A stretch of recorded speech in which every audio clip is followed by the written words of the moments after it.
Hello friends, अविशू रेसिपीमध्ये तुमचं स्वागत आहे. आज मी बनवणार आहे हक्का नूडल्स.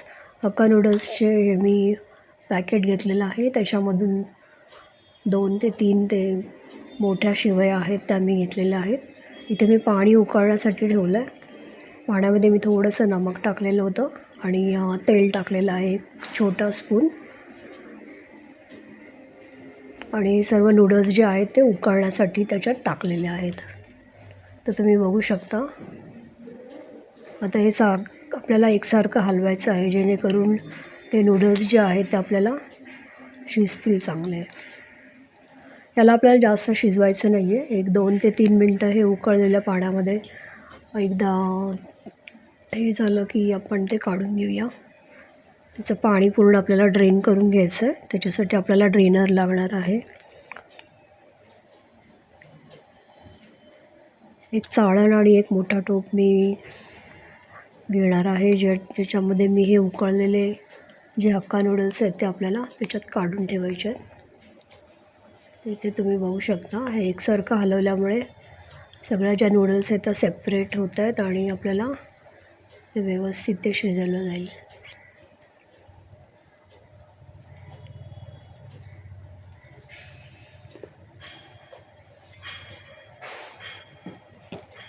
आता इथे तुम्ही बघू शकता बऱ्यापैकी पाणी आटलेलं आहे आणि आपले नूडल्स जे आहेत ते वर आलेत सगळे. तर या स्टेजला आपण हे नूडल्स काढून घेऊया चाळणीमध्ये.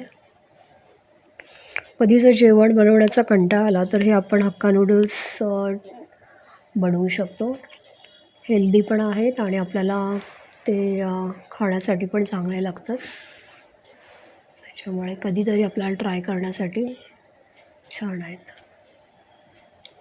आता मी गॅस बंद केला आहे आणि सर्व मी आता चाळणीमध्ये काढून घेणार आहे हक्का नूडल्स. इथे मी एक खाली टोप घेतला आहे, जेणेकरून आपलं जे पाणी आहे ते खालच्या टोपामध्ये पडेल. तर इथे तुम्ही बघू शकता मी हे सर्व नूडल्स आहेत ते आपल्या चाळणीमध्ये ठेवून दिलेत. चाळणीमध्ये ठेवल्यानंतर मी याच्यावर थोडंसं थंड पाण्याचा हबका देणार आहे, जेणेकरून हे सेपरेटच असे राहतील त्याच्या जे शिवया आहेत त्या.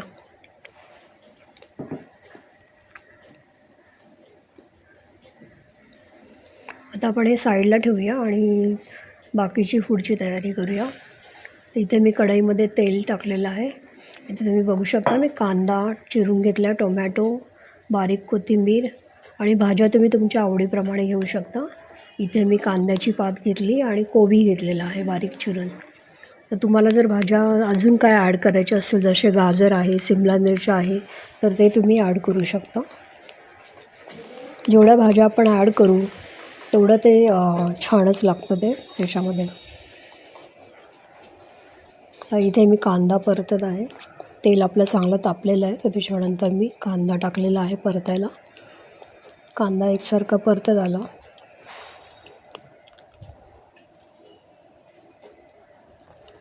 इथे मी लसूण आणि अद्रक घेतलेला नाही आहे, पण लसूण आणि अद्रक आपल्याला टाकायचं आहे ॲक्च्युली याच्यामध्ये.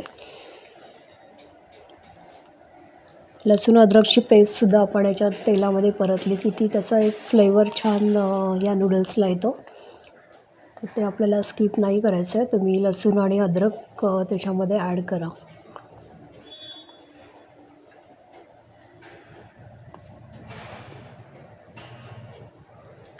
तर इथे मी छान रोस्ट करून घेते ते कांदा. एकसारखा भाजत आला की मग आपण पुढच्या भाज्या आपण ॲड करूया त्याच्यात. अतिशय चवीला छान लागतात ह्या नूडल्स. तुम्ही जरूर ट्राय करा. इथे मी नमक टाकलं आहे 1 चमचा.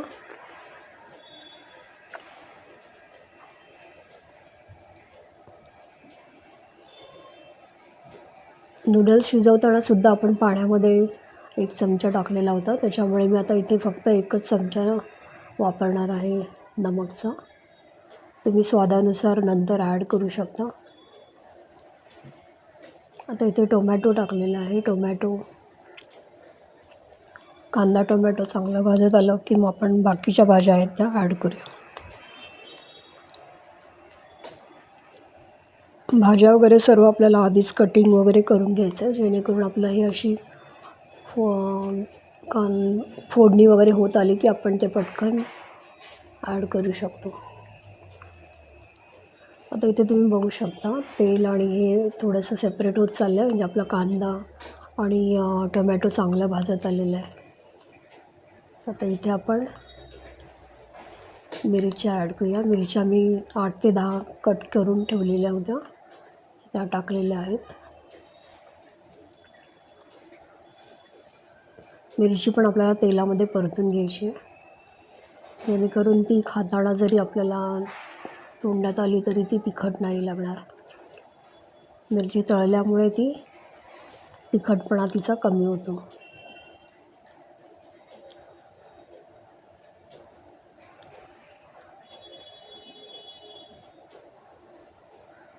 तर इथे आपण कोबी ॲड करूया. कोबी आपण बारीक चिरून ठेवलेला होता. तुम्ही तुमच्या आवडीनुसार त्याची क्वांटिटी घेऊ शकता. इथे मी 2 वाट्या घेतलेली आहे, कारण माझे नूडल्स जे आहेत ते जास्त आहेत. 4 लोकांसाठी मी हे जेवण बनवते आहे, त्याच्यामुळे मी क्वांटिटी थोडी जास्त टाकलेली आहे. तुम्ही तुमचे नूडल्स किती आहे त्याच्याप्रमाणे तुम्ही क्वांटिटी कमी जास्त करू शकता. इथे आपला कोबी थोडासा भाजत आला की आपण कांद्याची पात जी होती ती टाकूया.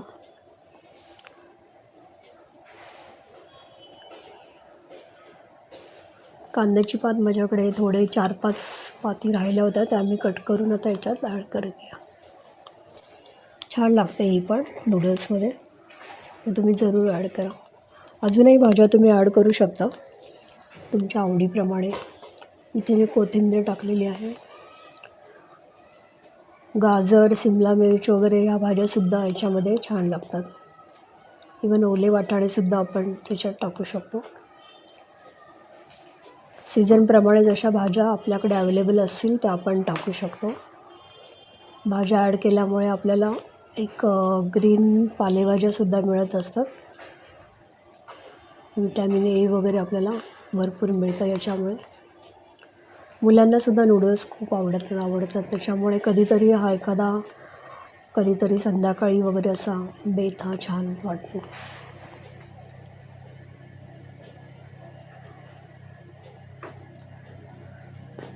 तर इथे आपण थोडंसं वाफवून घेऊया या भाज्यांना, जेणेकरून त्या जास्त कच्च्या वगैरे लागणार नाहीत आपल्याला. जास्त शिजवण्याची पण गरज नाही आहे भाज्यांना तशी. तर इथे मी गाजर होतं माझ्याकडे, तर मी ते ॲड केलेलं आहे चिरून.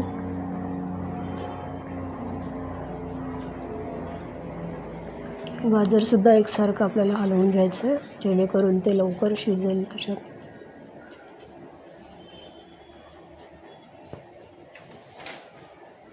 तिथे माझ्याकडे रेड चिली सॉस आहे, सोया सॉस आहे आणि ग्रीन चिली सॉस आहे. तर हे मी चायनीज जेव्हा मी करते त्यावेळी मी हे वापरत असते. तर आपण आता इथे हे सॉसेस आहेत ते ॲड करून घेऊया थोडे थोडे. नंतर जेवतानासुद्धा आपण ते घेऊ शकतो. इथे मी ग्रीन चिली सॉस ॲड करते आहे. सगळीकडे एकसारखं त्याला नंतर मिक्स करायचं आहे आपल्याला. ग्रीन चिली सॉस ॲड केलेला आहे. सोया सॉस ॲड करते आता.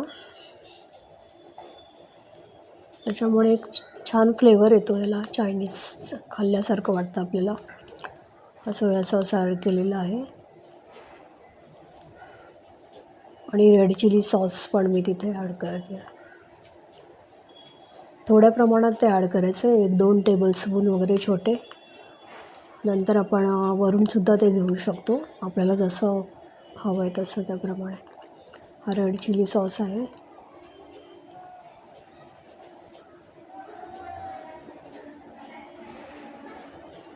आणि हे सर्व टाकून झालं की आपण एकदा हलवून घेऊया व्यवस्थित.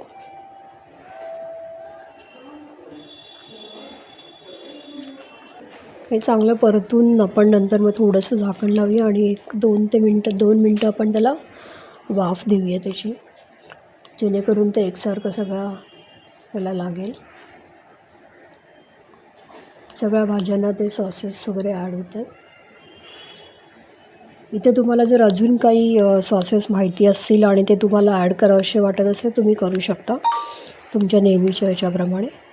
आता इथे मी जी आपली वाफवलेल्या ज्या शेवया आहेत त्या आपण त्याच्यात ॲड करूया. ही क्वांटिटी थोडी जास्त आहे, तर आता मी ते एकसारखं हलवून घेते. सगळं मिश्रण व्यवस्थित आपण ते हलक्या हाताने हलवायचं आहे, जेणेकरून आपला सगळा खालच्या भाज्या आणि मसाला वगैरे तो सर्व त्या शेवयांना लागला जाईल.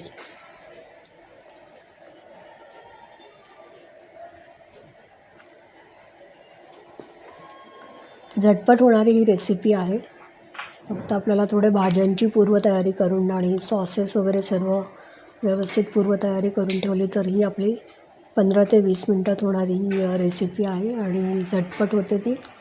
खाण्यासाठी पण छान लागते ती. तुम्ही ती जरूर ट्राय करा.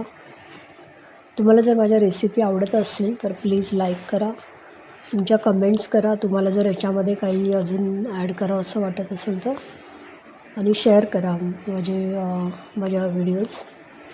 आणि तुम्हाला अजून काही व्हिडिओज हवे असतील किंवा काय तुम्हाला काय आवडतं आहे त्याच्याप्रमाणे मला कमेंट करा, जेणेकरून मी त्या रेसिपी पण ट्राय करेन आणि त्याचा व्हिडिओसुद्धा बनवून अपलोड करू शकते.